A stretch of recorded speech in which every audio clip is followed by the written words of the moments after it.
हम मस्जिद ले लेंगे, हम कब्रिस्तान ले लेंगे, हम खानखा ले लेंगे, हम फुला ले लेंगे। अरे भाई साहब, आप क्या क्या लेना चाहते? कटेंगे तो कटेंगे। क्या क्या लेना चाहते आप? याद रखो, हम भी ले सकते, तुम्हारी याद रखो। नमस्कार, आप देख रहे हैं खबरों की खबर। साल 2027 उत्तर प्रदेश की सियासत का वो साल जब लखनऊ के सिंहासन के लिए सबसे खूनी चुनावी जंग लड़ी जाएगी।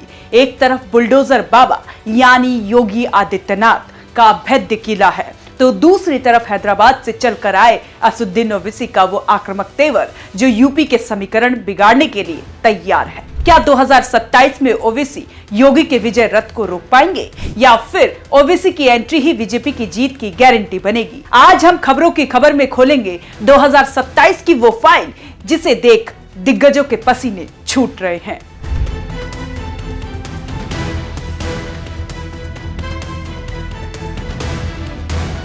यूपी की सत्ता का रास्ता मुस्लिम बहुल्य इलाकों से होकर गुजरता है। प्रदेश में करीब 19% मुस्लिम आबादी है जो 140 से ज्यादा सीटों पर सीधा असर डालती है। पश्चिमी यूपी से लेकर पूर्वांचल तक मुस्लिम वोटर ही तय करता है कि ताज किसके सिर सजेगा। अब तक ये वोट बैंक समाजवादी पार्टी की जागीर समझा जाता था, लेकिन 2027 में ओवैसी ने इस जागीरदारी को खुली चुनौती दी है। ओवैसी का सीधा सवाल है, जब वोट हमारा है तो नेता हमारा क्यों नहीं? यही वो सवाल है जिसने अखिलेश यादव की रातों की नींद उड़ा दी है।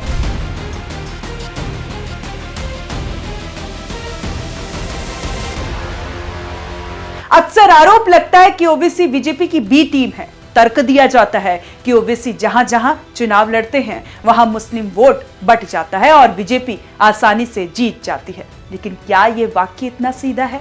खबरों की खबर में समझिए, ओवैसी सिर्फ वोट काटने नहीं आए, वो मुसलमानों की एक स्वतंत्र लीडरशिप यानी इंडिपेंडेंट लीडरशिप खड़ी करना चाहते हैं। उनका कहना है कि दशकों तक मुसलमानों ने सेक्युलर पार्टी को जिताया, लेकिन बदले में उन्हें क्या मिला? सिर्फ डर और गरीबी।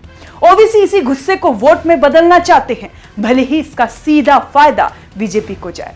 2027 में योगी आदित्यनाथ का नैरेटिव साफ है, बटोगे तो कटोगे। ओवैसी की एंट्री योगी के लिए एक तरह में मददगार साबित होती है। जब ओवैसी आक्रामक बयान देते हैं तो हिंदू वोटों का ध्रुवीकरण अपने आप बीजेपी के पक्ष में हो जाता है।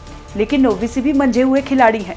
वो जानते हैं कि अगर उन्होंने 15 से 20 सीटें भी जीत ली तो वो 2027 में यूपी के किंग मेकर बन जाएंगे।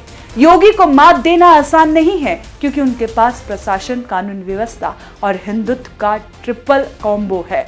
लेकिन ओवैसी का मिशन 2027 योगी को हराने से ज्यादा मुस्लिम राजनीति का केंद्र बनने पर टिका है।